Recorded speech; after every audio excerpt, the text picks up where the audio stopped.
So alright guys, kamusta kayo dyan mga pare ko At ito nga, hindi nga na naman tayo nakapag live today. At nagloko na naman itong streaming app natin, pambihira mga pare ko So ayun yung mga pare ko for today's video. Ito nga, may bagong update galing sa mga developer ni Revalis Academia. So napakaganda nga itong mga pare ko, tingnan nyo guys. Alright, bagong lahat mga pare ko, batiin muna natin yung mga solid followers and supporters natin dyan guys. So ito para sa inyo mga pare ko dahil di tayo nakapag live. Ayan, isa pa mga pare ko. Ayan, di nga tayo nakapag live.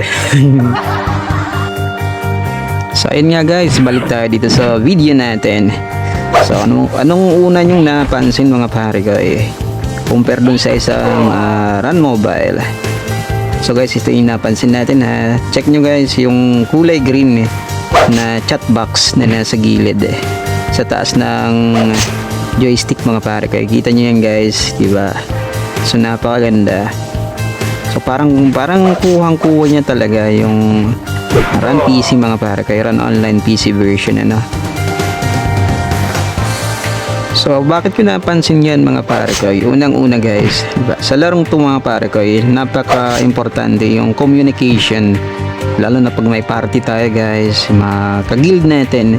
So meaning to say guys, hindi mo na kailangan sadyain buksan yung chat box. Diyan pa lang notify ka na mga pare ko kung may nag-whisper sa'yo, nag-message sa'yo, nag-chat sa'yo, diba? So napaka-importante mga pare ko yung communication. Kaya yung agad ang napansin ko guys. Alright guys, thank you so much for watching this video. Paki-follow na rin guys sa mga di pa naka-follow, like and share na rin mga pare ko Alright guys, see you sa next video natin.